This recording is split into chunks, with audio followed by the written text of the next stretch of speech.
नमस्कार दोस्तों, कैसे हैं आप लोग। तो स्टॉक मार्केट स्टडीज में फिर से एक बार आपको स्वागत है। तो आज मैं फिर से आपके सामने कुछ नया कॉन्सेप्ट का कंपनी लेके आया हूँ और आज का जो टॉपिक है वो बहुत सारे दोस्तों ने कमेंट्स भी किए थे, उसके बेसिस में ही है। तो प्लीज इस वीडियो को लास्ट तक देखिए क्योंकि मैं कंपनी के डिटेल्स डेटा के साथ साथ उसके टेक्निकली चार्ट पैटर्न भी आपके साथ शेयर करूंगा, जो जानना आपको बहुत जरूरी है। अगर आप स्विंग ट्रेडर्स बनना चाहते हैं, स्विंग ट्रेडिंग सीखना चाहते हैं, तो इस वीडियो को देखिए, सीखिए, आपको सब कुछ पता चलेगा कि किस तरीके से स्विंग ट्रेडिंग बड़े बड़े इन्वेस्टर करते हैं। तो वीडियो को शुरू करने से पहले मैं रिक्वेस्ट करूंगा, चैनल को सब्सक्राइब नहीं किया तो देर किस बात की, अभी जाकर कर लीजिए। और टेलीग्राम को ज्वाइन नहीं किया वो भी कर सकते हैं, नीचे सारे लिंक्स अवेलेबल है। फर्स्ट जो कंपनी है जिसके बारे में चर्चा करूं उसका नाम है IEX, इंडियन एनर्जी एक्सचेंज। तो IEX के बारे में बात करूं तो इंडियन एनर्जी एक्सचेंज के बारे में बात करूं तो कंपनी का जो मार्केट कैप है वो 11,800 करोड़। और इस कंपनी के ऊपर एक खासियत मैं आपको बताना चाहूंगा और एक वीकनेस भी बताऊंगा। देखिए, खासियत पॉइंट ये है कि कंपनी बहुत पुराना कंपनी है, उसके साथ साथ मतलब 2007 से स्टार्ट हुआ और कंपनी जिस सेक्टर में काम करते हैं, एनर्जी सेगमेंट के ऊपर, और उसी का ही एक्सचेंज है और उसी सेगमेंट में कंपनी लीडर है। मतलब आप देख सकते हैं, company is the first power exchange और वो भी देखिए licensed by the central electricity regulatory commission, CERC। तो जिन्होंने इसको रेगुलेटरी कमीशन का मतलब कमीशन के माध्यम से इसको एक्सचेंज का लाइसेंस भी मिला और उसी ने इस कंपनी के ऊपर मतलब छोरा भी घोप दिया। किस तरीके से, जैसे मान के चलिए आपका बिजनेस के ऊपर लाइसेंस दिया, आपको बोला गया कि आप बिजनेस करो, आपको कोई कंप्यूटर नहीं आएगा, और आज आपको बोला गया कि आपका जो बिजनेस का लाइसेंस है उसी तरीके से लाइसेंस आपका दोस्त को भी दिया जाएगा और आपका दोस्त का भी दोस्त को दिया जाएगा, तो आपका जो बिजनेस है वो थोड़ा तो कम होगा। तो इसी इम्पैक्ट के कारण कंपनी के ऊपर एक वीकनेस भी देखने को मिला। जो बहुत सारे लोग यही सोच रहे हैं कि कंपनी की जो मोनोपोली बिजनेस था वो खत्म हो जाएगा, ऐसे बिल्कुल होगा नहीं। अगर ऐसे होता तो कंपनी के ऊपर पहले से ही इन्वेस्टर माल बेचकर भाग जाता। आपको क्या यहाँ पे देख कर लग रहा है कि इंस्टीट्यूशन माल बेचकर भाग रहा है? तो DSFS हर किसी के पास इन्वेस्टमेंट है और इन्वेस्टमेंट वो करके कंटिन्यू करना भी चाहते हैं। मैं मान ही लेता हूँ कि एक प्रोमोटर के पास होल्डिंग्स नहीं है, इसका मतलब ये नहीं यहाँ पे निकलता है, मतलब इसका मतलब ये नहीं है कि कंपनी बेकार है, कंपनी खराब है, इसको हम मत कहिए। कंपनी के ऊपर परफॉर्मेंस देखेंगे तो आपको आसान लगेगा कि हाँ चलो कंपनी ठीक ठाक ही है। कंपनी के सेल्स 95 करोड़ से बढ़ के हो चुके 109 करोड़, तो अलग लेवल का कंपनी का सेल्स बढ़ा, एक्सपेंस भी कंपनी कंट्रोल में रखे और उस हिसाब से कंपनी का प्रॉफिटेबिलिटी भी अलग लेवल का ग्रोथ हुआ। अभी कंपनी का नेट प्रॉफिट 70 करोड़ से 83 करोड़ तक यहाँ पे ग्रोथ हुआ, तो यहाँ पे अच्छा खासा ग्रोथ देखने को मिला है। अभी एज ए इन्वेस्टर, प्रोमोटर से लेकर FIDS पब्लिक हर किसी के पास इन्वेस्टमेंट आपको देखने को मिला है। तो कहने का मतलब है अलग लेवल का कंपनी का प्रॉफिटेबिलिटी और इन्वेस्टर भी देखने को मिला है। अभी बैलेंस शीट के बारे में चर्चा करूं, आप देखेंगे कंपनी के रिजर्व लगातार बढ़ते चले गए और कंपनी का देखिए मतलब उसके साथ साथ परफॉर्मेंस कैपिटल, इसको छोड़ दीजिए, परफॉर्मेंस कैपिटल के ऊपर अगर आप कमेंट्स करेंगे तो मैं जरूर इसके ऊपर एक अपडेट में जरूर दूंगा कि परफॉर्मेंस कैपिटल होता क्या है। तो बोरिंग्स के बारे में बात करूं तो कंपनी का बोरिंग्स देखिए ना के बराबर है, 0 बोरिंग्स है, सिर्फ 12 करोड़ का बोरिंग्स है कंपनी के पास। और कंपनी फिक्स्ड एसेट भी 22 करोड़ से बढ़ाकर कर चुके हैं 106 करोड़। इसका मतलब हर दिशा से कंपनी का ग्रोथ होने का चांसेस है और इसीलिए शायद मुझे लगता है IEX के ऊपर लास्ट कुछ फ्यू डेज में अच्छा खासा वॉल्यूम देखने को मिला। पिछले दिनों में तो 70% के आसपास कंपनी के ऊपर वॉल्यूम देखने को मिला था। इसका मतलब कभी कभी इसके ऊपर वॉल्यूम है बहुत तेजी से। वॉल्यूम क्यों ना हो, क्योंकि कंपनी का जो चार्ट पैटर्न है वो आप देखेंगे तो आपको कुछ इस तरीके से नजरिया देखने को मिलेगा। अगर ध्यान से इस चीज को देखना आपको सब कुछ पता चल जाएगा कि एक्चुअली वॉल्यूम किस तरीके से हो रहा है और क्यों हो रहा है। देखिए यहाँ पे पैटर्न से क्रिएट हुआ, वो भी कंटिन्यूसली एक बाइंग कैंडल, 1 2 3 4 5 कैंडल के माध्यम से आपको बाइंग कैंडल, वो भी 21% के आसपास यहाँ पे टारगेट बना। मैं आपको बहुत बार बोल चुका हूं, जब भी कुछ इस तरीके से बाइंग कैंडल बनता है आपको मार्किंग करना है लोअर साइड और टॉप साइड और उसको मार्किंग करके परसेंटेज देखना है, कितना परसेंटेज है। 20% के आसपास यहाँ पे टारगेट बन रहा है और 20% में जब भी इस नीचे लेवल को टच करे तब भी एंटी बनेगा और एंटी यहाँ पे बना और इसका टारगेट कहां तक होगा, इस रेंज में। अभी टारगेट कब होगा इसका कोई भी मतलब ऐसे रूल्स नहीं है कि इतना दिनों में टारगेट होगा। हाँ, एक अंदाजा लगाए जा सकते हैं कि यहाँ पे जिस तरीके से मार्केट यहाँ से यहाँ तक जो जर्नी किया, यहाँ से यहाँ तक जो जर्नी किया, उसी तरीके से जर्नी यहाँ से यहाँ तक कर सकते हैं, इतना टाइम लग सकता है। तो फिर भी मार्केट में कोई बोल नहीं सकता कि कब टारगेट होगा। तो मैं ऑब्वियसली बुलिश हूँ इस कंपनी के टारगेट पाने के लिए यहाँ तक। तो आपकी क्या राय है इस कंपनी के ऊपर, जरूर मुझे कमेंट्स करके बताना।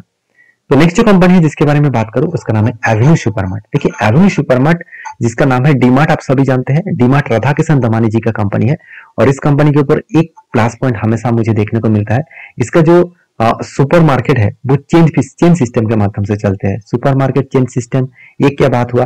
देखिए कंपनी एफएमसीजी प्रोडक्ट से लेकर नॉन एफएमसीजी प्रोडक्ट भी बेचते हैं।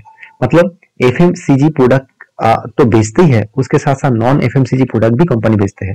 जैसे कंपनी का अलग अलग कैटेगरीज का प्रोडक्ट भी है और कंपनी का सबसे जो बेस्ट पॉइंट लगा, कंपनी 336 स्टोर है अलग अलग स्टेट में और कंपनी 11.8 मिलियन स्क्वायर फुट का टोटल रिटेल बिजनेस एरिया को कवर कर चुके हैं। और सबसे बड़ी बात क्या है डीमार्ट का, डीमार्ट आज तक कोई भी मतलब बहुत कम जगह पे वो किराए पे ले रखा है खुद का मॉल्स। अभी ज्यादा से ज्यादा उसका क्या है, उसका एसेट है, ज्यादा से ज्यादा प्रॉपर्टी वो खरीद के वहां पे मॉल्स ओपन किया है। तो इसका मतलब एक तरफ से देखा जाए तो कंपनी के एक एसेट भी बन चुके हैं। कल जाकर उस एसेट को अगर बेचे तो कंपनी को एक्स्ट्रा बेनिफिट वहां पे मिलेगा।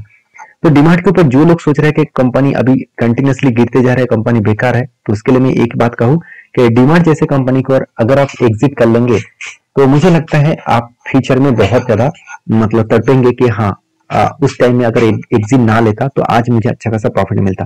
देखिए हर किसी का अलग अलग राय होता है, आपका राय क्या है मुझे जरूर कमेंट्स करना। मैं इस तरीके से बातचीत कर रहा हूँ इसलिए क्योंकि मैं रिसर्च जितना किया उस बेसिस में बता रहा हूँ। आपका रिसर्च कुछ अलग हो सकते हैं, आपके पास कुछ अलग डेटा हो सकता है। अगर अलग डेटा है तो मुझे कमेंट्स करिएगा।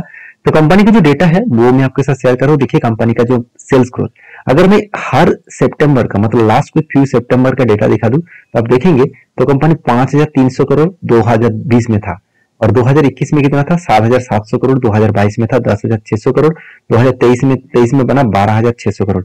इसका मतलब अलग लेवल का सेल्स यहाँ पे क्या हुआ, इंक्रीज होता गया। तो मतलब सेल्स इंक्रीज हुआ, उस बेसिस में क्या हुआ, एक्सपेंस भी कंपनी कंट्रोल में रखे और उस बेसिस में कंपनी का प्रॉफिटेबिलिटी देखिए थोड़ा सा प्रॉफिटेबिलिटी कम हुआ इस बार पिछले बार की तुलना से। मतलब ईयर ऑफ ईयर बेसिस में कंपनी का एस्टिमेट और क्वार्टर बेसिस में भी कंपनी के एस्टिमेट यहाँ पे बीट नहीं कर पाया। ये कंपनी के लिए एक वीकनेस पॉइंट जरूर कहूंगा।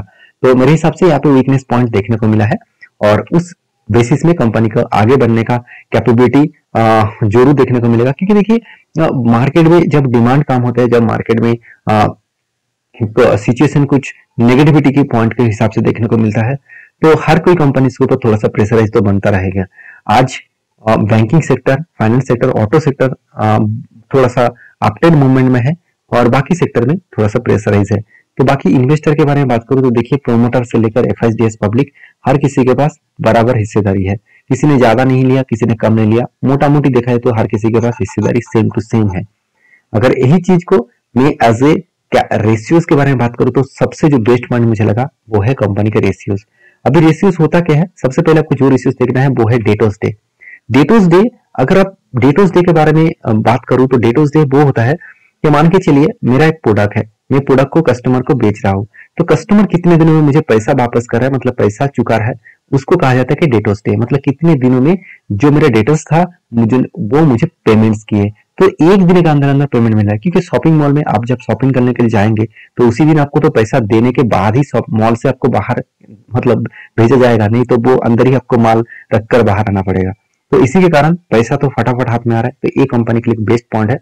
और कैश कन्वर्जन साइकिल्स, जो इन्वेंटरी डेज पेबल, ये देखिए डेज पेबल भी कंपनी के ऊपर बेस्ट माना जाता है। क्योंकि डेज पेबल होता क्या है, मान के चलिए कंपनी ने खुद दूसरे कंपनी से माल को खरीदारी की है और उसके बाद उसको पेमेंट देना है तो वो उसको कहा जाता है डेज पेबल।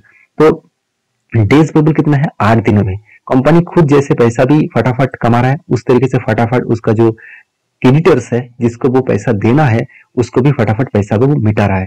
तो एक अच्छी बात होता है क्योंकि जब आप जिससे माल खरीदारी करके रखे हैं उससे अगर फटाफट पैसा मिटा दे तो वो नेक्स्ट टाइम आपको ज्यादा माल देंगे और भी उधारी में माल दे देंगे, क्योंकि वो आपके साथ एक ट्रस्ट बिल्ड हो चुके हैं। तो कहने का मतलब है कंपनी का हर पैरामीटर सही दिशा में जा रहा है और उसीलिए शायद मुझे लगता है कंपनी के ऊपर धीरे धीरे करके एक अच्छा खासा वॉल्यूम भी जनरेट हो रहा है। अभी चार्ट पैटर्न्स के बारे में बात करूं तो मैंने आपको एक लेवल मेंशन करके दिया था, वो लेवल्स ध्यान से देखना। यहाँ पे क्या बना था, शोल्डर कम हेड, उसके बाद में इंतजार करो और एक शोल्डर केड होने का। और देखिए जिस तरीके से एक इस रेंज के आसपास बार बार वो रिटेस्ट करके और 200 डेज ईएमए को वो ब्रेक नहीं कर पा रहा है, तो मुझे लगता है इजीली वो इस लेवल को वो ब्रेकआउट कर सकता है। अभी जब तक ना करे तब तक मैं इंतजार करूंगा, क्योंकि देखिए हर टाइम आपको ट्रेड नहीं लेना है, आपको इंतजार करके बैठे रहना चाहिए, आपको टाइम देना पड़ेगा। उसके बाद जब फाइनली आपको टाइम मिलेगा, आप खुद ही देखेंगे कि अच्छा खासा आपको प्रॉफिट मिल चुका है। तो कहने का मतलब आप समझ चुके हैं, बाकी आप समझदार हैं, समझदारी से काम लीजिए। और नेक्स्ट जो कंपनी जिसके बारे में चर्चा करूं उसका नाम है एस्ट्रल लिमिटेड। देखिए एस्ट्रल लिमिटेड एक ऐसा कंपनी है जिसके ऊपर आपको एक चीज को ध्यान रखना है। वो चीज क्या है? देखिए एस्ट्रल लिमिटेड इंडिया के नंबर 1 कंपनी है। अभी कहेंगे सर अभी तो फिलहाल के लिए एस्ट्रल नंबर 1 नहीं है। हाँ, एक टाइम नंबर 1 था, आज सेकंड पोजीशन में आ चुके हैं। फिर भी देखिए इसका जो कंपटीटर है सुप्रीम इंडस्ट्रीज, इसके साथ डेली बेसिस टक्कर चलता रहता है। आज आप देख रहे हैं कि 50,000 के आसपास है, कल यही डेटा चेंज हो सकते हैं, एस्ट्रल नंबर 1 में जा सकते हैं और सुप्रीम सेकंड पोजीशन में आ सकते हैं। तो देखिए फर्स्ट हो सेकंड हो कोई बात नहीं, कंपनी का जो मार्केट कैप है उसकी बात देखना है कि बाकी जो कंपनीज है उससे कितना गुना ज्यादा है। देखिए बाकी कंपनी बहुत दूर है, सिर्फ यही दोनों कंपनी कंपटीशन करते जा रहे हैं और दोनों कंपनी का परफॉर्मेंस भी सेम टू सेम देखने को मिलेगा। छोटा मोटा करेक्शन है, बाकी सेम टू सेम देखने को मिलेगा। इसका मतलब दोनों ही कंपनी बेस्ट है। मगर आज मैं सुप्रीम के बारे में बात नहीं करूंगा। अगर सुप्रीम इंडस्ट्रीज के बारे में जानकारी चाहिए, इन डिटेल्स में जानकारी चाहिए, जो सैटरडे संडे के वीडियोज में मैं आपके साथ अपलोड करता हूं इन डेप्थ, मतलब A to Z उसके बारे में बातचीत करूंगा। तो उस हिसाब से अगर वीडियो चाहिए तो मुझे कमेंट्स करके लिखिएगा। तो एस्ट्रल के बारे में एक ही बात कहूंगा कि कंपनी के ऊपर अच्छा खासा ग्रोथ होने का चांसेस फ्यूचर में और भी ज्यादा है, क्योंकि एस्ट्रल पाइप इंडस्ट्रीज में एक लीडर कंपनी भी है और कंपनी के देखिए सेल्स ग्रोथ लगातार हर साल में बढ़ते जा रहे हैं। एक्सपेंस भी कंपनी कंट्रोल में रखे, उस हिसाब से कंपनी की जो प्रॉफिटेबिलिटी है वो 75 करोड़ से बढ़ के हो चुके हैं 132 करोड़। तो इसका मतलब अलग लेवल का कंपनी का प्रॉफिटेबिलिटी बढ़ता हुआ देखने को मिले। अभी इस कंपनी के बैलेंस शीट के बारे में बात करूं तो आप देखेंगे तो कंपनी का जो रिजर्व है वो 10 साल पीछे चले जाएंगे तो 170 करोड़ के आसपास रिजर्व था, आज वो बढ़ के हो चुके 2800 करोड़। तो सोचिए 10 इयर्स में, मतलब 10 साल में तो कंपनी का ऑलमोस्ट 10 टाइम से भी ज्यादा रिजर्व बढ़ चुके हैं। उसी के साथ साथ कंपनी का बोरिंग्स आज भी सेम टू सेम है, छोटा मोटा बोरिंग्स है, 100 करोड़ से नीचे है और कंपनी का फिक्स्ड एसेट भी लगातार बढ़ते चले गए। और सबसे इंपॉर्टेंट पॉइंट क्या है, जो चीज मुझे सबसे अच्छा लगता है कंपनी के बारे में, वो है कंपनी का CWIP। अभी CWIP होता क्या है? कैपिटल वर्किंग इन प्रोसेस, मतलब कुछ कैपिटल कंपनी खुद के बिजनेस के प्रोसेसिंग करने के लिए इन्वेस्टमेंट करके रखा है। मान के चलिए एक पाइप कंपनी, तो एस्ट्रल तो पाइप कंपनी है, तो कुछ पाइप का तो कंटिन्यूसली मैन्युफैक्चरिंग होते ही रहते हैं। तो मैन्युफैक्चरिंग मान के चलिए कुछ मैन्युफैक्चरिंग हो रहा है तो उसके लिए तो कुछ पैसा तो इन्वेस्टमेंट करके रखा है। तो वो पैसा क्या हो रहा है? प्रोसेसिंग में है, ऑनगोइंग में है। जो पाइप्स बनना मतलब खत्म हो जाए, मतलब पाइप बन जाएंगे तो वो कहाँ पे चला जाएगा? वो एसेट में चला जाएगा। जब तक ना बेचा जाए वो उसको एसेट में कन्वर्ट हो जाएगा। तो नेक्स्ट ईयर में ये जो 205 करोड़ पैसा ऑनगोइंग प्रोसेसिंग में है वो नेक्स्ट ईयर में आपको फिक्स्ड एसेट में ऐड होता दिखेगा। तो ये भी कंपनी के लिए एक प्लस पॉइंट है। तो सारी चीजों के कारण इन्वेस्टर भी इस कंपनी के ऊपर भरोसा किस तरीके से कर रहा है आप देख सकते हैं। एफआईएस ने होल्डिंग को बढ़ा दिया, डीएस में छोटा मोटा स्टेक बेचा, पब्लिक के पास सेम टू सेम है और प्रोमोटर के पास भी सेम टू सेम होल्ड है। देखिए यहाँ पे आप कहेंगे सर डीएस ने माल बेचा। देखिए डीएस अगर माल बेच रहा है तो उसका माल किसने खरीदारी की है? एफआईएस ने। अगर एफआईएस भी माल बेच रहा है, डीएस भी माल बेच रहा है और पब्लिक खरीदारी कर रहा है तो वहां पे मैं कुछ गड़बड़ी जरूर सोचता। बाकी आप इस कंपनी के ऊपर क्या राय रखते हैं जरूर कमेंट्स करना, क्योंकि इस कंपनी के ऊपर मुझे तो बुलिश रन हमेशा दिखता है और वॉल्यूम भी थोड़ा सा लास्ट दिनों में थोड़ा सा वीकनेस देखने को मिला, बाकी तो ठीक ठाक ही है। और एस्ट्रल के बारे में बात करूं तो एस्ट्रल के ऊपर मैं पहले ही बोल चुका हूं, एक रेंज यहाँ पे क्रिएट हुआ है। इस रेंज के ऊपर कंपनी अभी क्या कर रहे हैं? काम कर रहे हैं। थोड़ा सा इसी रेंज के ऊपर कंपनी फंसे हुए है। जब इस रेंज को ब्रेकआउट कर पाएंगे तब एक अच्छा खासा मोमेंटम देखने को मिल सकता है। तो इस रेंज को आप याद रखिएगा, इस रेंज को आप स्टडी करिए। जब इस रेंज को ब्रेकआउट होगा तो मैं आपके साथ जरूर शेयर करूंगा लेवल नेक्स्ट कौन सा बनेगा। तो ये था कुछ कंपनी का अपडेट। और हाँ, और एक कंपनी तो रहेगा, लास्ट जो कंपनी है उसका नाम है रफलगांव शुगर फार्म्स लिमिटेड। जो कंपनी ने एक बहुत बड़ा अपडेट दिया, से छोटा मोटा कंपनी है, 30 करोड़ के आसपास है। कंपनी को मार्केट कैप देखकर ही इस तरीके से डिसीजन लेना, क्योंकि कंपनी ने आपको स्प्लिट देने का अनाउंसमेंट कर चुके हैं। हर एक शेयर के बदले आपको 5 शेयर देगा, मतलब 10 का फेस वैल्यू आपको 50 देखने को मिलेगा। तो एक के बदले आपको 5 शेयर मिलेगा। तो इसको देखकर खुश मत हो जाना, क्योंकि कंपनी 30 करोड़ के आसपास मार्केट कैप है, इतना छोटा सा कंपनी है। तो इस तरीके से कंपनी के ऊपर निवेश करने से पहले आपको सोच समझ कर स्टडी करके काम करना होगा। तो मेरे वीडियो आपको कैसा लगा जरूर कमेंट्स करना और इसी तरीके से वीडियो पाने के लिए चैनल को सब्सक्राइब भी करना। और हाँ, मेरे कंटेंट हमेशा एजुकेशन पर्पस में होता है, कोई भी बाय एंड सेल का रिकमेंडेशन नहीं है। अगर किसी भी कंपनी के ऊपर काम करना चाहते हैं तो प्लीज आपका जो एडवाइजर है उसके साथ बातचीत करके ही काम करना। नहीं तो नेक्स्ट वीडियो में, तब तक के लिए अच्छे से रहिए, अपने ख्याल रखिए। धन्यवाद।